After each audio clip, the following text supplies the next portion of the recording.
A good comeback in the end for Leeds United, but it ends all square at Loftus Road. QPR 2, Leeds United 2. Is that a good point, or are you disappointed we didn't get the 3? Let's get into this.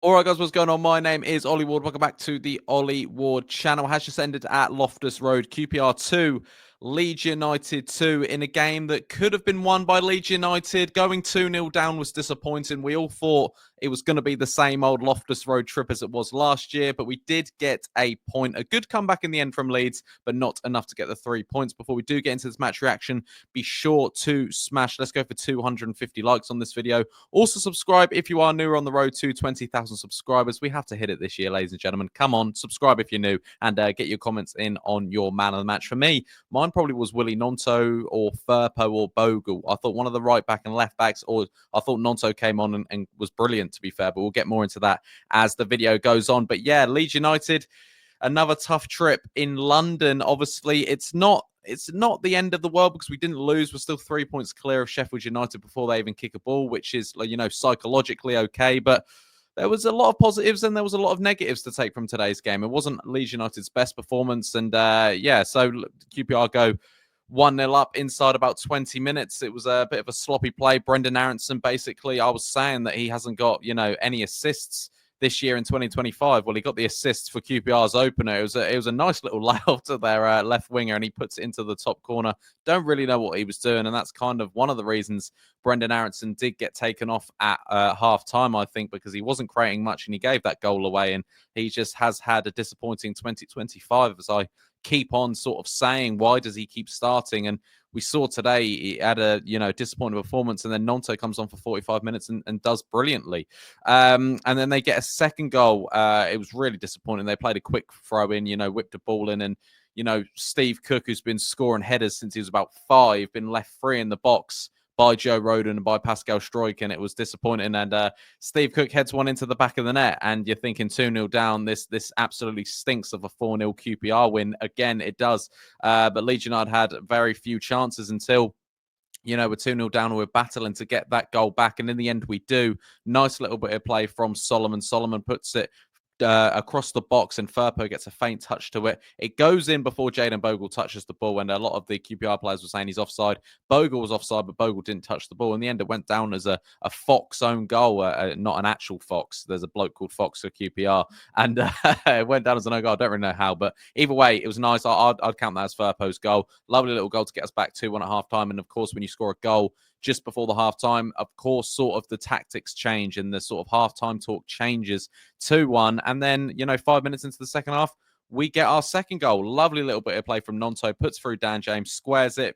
Solomon unlucky not to score. Good save from their keeper, but Jayden Bogle with a really nice finish in the end in the box. Firpo and Bogle finding themselves in the box quite a lot in this system, and Bogle put it right into the corner. He makes sure the keeper couldn't get it. And when you get 2-2 with the top of the league, you're thinking we've still got about 40 minutes to play here. Surely we go on and win this game, and it just didn't happen for Leeds United. We had a few chances. QPR had a few chances while they looked threatening with their long throw-ins and their set pieces, and of course they were. That Mike Frey up top is a very good sort of, I don't know if he's a good footballer, but he's a good sort of shithouse player that gets in the way of the defenders. He's angry, he goes into tackles, and he caused that back line a bit of nuisance today.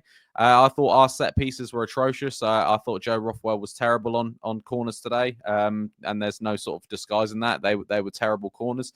And I think there was spells today where Leeds United looked good, and there were spells where we just didn't look good either. I mean, we're probably the better team. I would definitely say we were the better team and had a lot of the ball, had a lot of possession of the ball, but there was a bit of that spark missing. I couldn't tell you right now what it was. What I want to take as a positive, and I want to say that I think Willy Gnonto needs to start in the 10 the next game. I thought when he came on, he was absolutely brilliant, going into them pockets of space, picking it up where Brenden Aaronson doesn't seem to really run into, picking it up. Nice little link-up play with Dan James, with Bogle, with Solomon and Ramazani on the other side as well.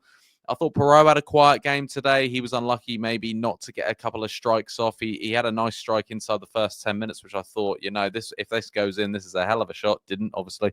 But yeah, going through the player ratings, Illan Meslier, actually made a really good save. I think the 2 goals that went in, he couldn't really do anything about it. One was stuck in the top corner and one hit off the post and went in. There was nothing Meslier could do with the goals, but he actually made a really vital save. Another long throw in came in and he made his body big, and it was a good stop from him. But to be fair, Meslier didn't have a lot to do, but what he did have to do, he done all right today. Jayden Bogle, happy he got the goal. I think it's something I heard the commentators say, like 27 goals and assists have come from Jayden Bogle and Firpo this season. I don't know if that's true. I think that's a little bit too high, but I don't know. Goals and assists, 27, maybe. I don't know. Let me know in the comments down below. But Jayden Bogle, happy with him again, and one of the better players on the pitch, 100%.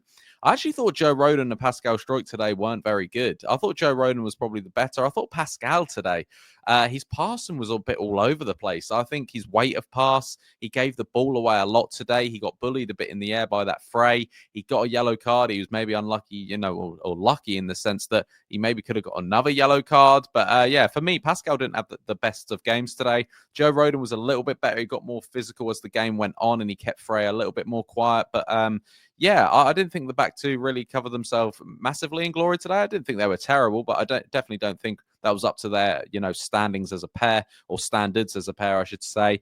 Junior Firpo just makes things happen. He really, really does. He got a goal. I mean, I'm giving it to Junior Firpo. He's always doing that overlapping play. He always wants to play quick. He feels like if a Leeds fan was playing for Leeds, he wants to go get the goal. He's never sitting back, and I really like that from Junior Firpo, and he had another good game. I thought, like I said, the left back and right backs were very, very good today. Very, very good.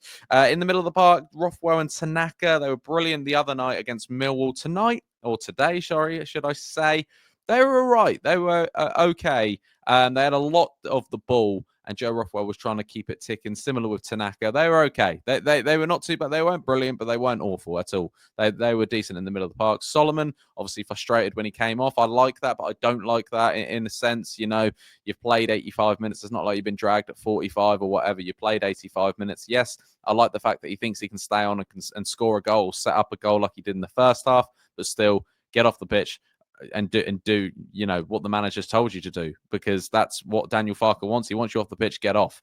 But either way, I kind of do like that, because he's showing a bit of passion that he wants to stay on the pitch. If he just went, yeah, no worries, I'm coming off, then fair enough, we'd probably be annoyed at that as well. But Solomon had a decent game. I don't think he was brilliant in the first half, but second half he really sort of got into it, and obviously got that assist for the goal to get us back.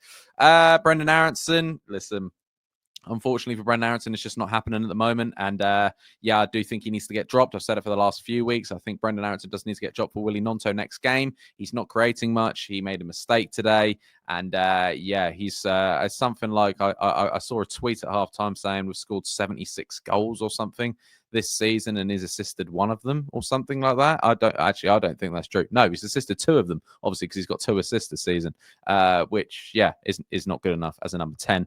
Right mid, Dan James, yeah, he was all right again the second half. The first half was just poor from everyone, really, but the second half, he definitely got more into it. And I do understand why Daniel Farke doesn't bring him off so quick, because he is so quick that he can just cause quick counterattacks, and he puts keepers under pressure, and he puts defenders under pressure just because how quick he is. But and again, he kind of got a nice sort of assist for Jayden Bogle's goal. Probably wouldn't have counted statistically as Dan James's, but he creates it, puts it across the box. But yeah, Dan James played all right. And Joel Perreault lacked a bit of service today.